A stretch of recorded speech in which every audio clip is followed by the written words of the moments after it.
etika dalam pengambilan keputusan di dunia pendidikan. Di sini kami akan mempresentasikan hasil materi yang telah kami cari. Adapun anggotanya berjumlah 5 orang. Etika dalam pengambilan keputusan. Etika merupakan cabang filsafat yang berkaitan dengan nilai-nilai moral dalam prinsip yang menjadi pedoman dalam bertindak. Dalam pengambilan keputusan, khususnya di dunia pendidikan, etika menjadi landasan penting agar keputusan yang diambil tidak hanya rasional, tetapi juga bermoral. Pemahaman tentang etika membantu pendidik, peserta didik, dan pemangku kepentingan lainnya untuk membuat keputusan yang adil dan bertanggung jawab. Selanjutnya, saya akan menjelaskan tentang etika normatif. Adapun pengertian dari etika normatif itu membahas standar ataupun norma tentang apa yang seharusnya dilakukan dan juga fokusnya adalah pada penilaian moral terhadap tindakan, apakah suatu tindakan itu benar ataupun salah, baik atau buruk. Jadi, etika normatif mendasari prinsip-prinsip moral seperti kejujuran, keadilan, dan juga tanggung jawab. Dalam konteks pendidikan, contohnya adalah kewajiban guru untuk memperlakukan siswa secara adil dan juga tanpa diskriminasi. Baik, selanjutnya etika deskriptif. Tidak menilai, melainkan menggambarkan bagaimana manusia sebenarnya bertindak dan berpikir tentang moral. Etika ini bersifat empiris dan digunakan untuk memahami nilai-nilai moral yang dianut masyarakat atau kelompok tertentu. Dalam pendidikan, etika deskriptif dapat digunakan untuk memahami budaya, sekolah, dan bagaimana nilai-nilai moral dipraktikkan oleh siswa dan guru dalam keseharian. Teori-teori etika dalam dunia pendidikan. Yang pertama, deontologi, yaitu kewajiban moral menurut Immanuel Kant, yaitu menekankan pada kewajiban dan aturan. Misalnya, seorang guru tetap harus bersikap jujur dalam pendidikan meskipun nilai siswa tidak memungkinkan untuk lulus, karena itu adalah etika.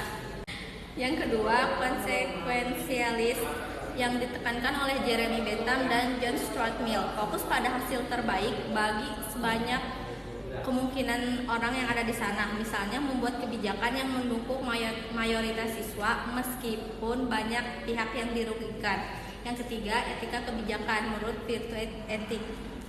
Menurut Aristoteles, menekankan pada pembentukan karakter moral yang baik seperti kejujuran, integritas, dan empati. Dalam pendidikan ini sangat relevan pada pembinaan karakter siswa.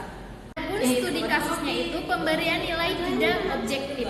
Jadi, seorang guru itu memberikan nilai tinggi kepada siswa yang aktif mengikuti les di tempat bimbingan milik guru tersebut. Sedangkan si siswa yang tidak mengikuti les mendapatkan nilai seadanya meskipun hasil ujian mereka itu tidak beda jauh. Nah, adapun analisis etikanya itu yang pertama, etika normatif, yaitu tindakan guru tersebut melanggar prinsip keadilan dan juga kejujuran. Yang kedua itu etika deskriptif. Mungkin adanya budaya diam di sekolah tersebut yang membiarkan praktik seperti ini terjadi.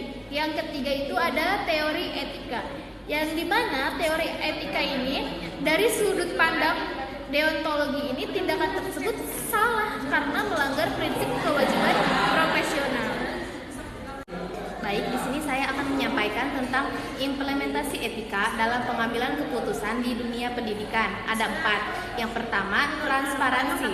Dalam proses penilaian, guru harus menjelaskan kriteria secara terbuka kepada siswa. Yang kedua, keadilan. Guru harus memperlakukan semua siswa dengan standar yang sama.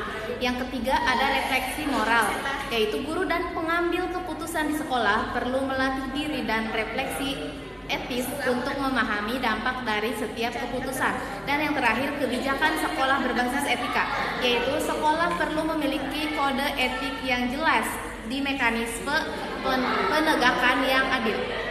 Jadi di sini kesimpulannya yaitu etika dalam pengambilan keputusan sangat penting, terutama dalam dunia pendidikan yang membentuk karakter dan masa depan bangsa.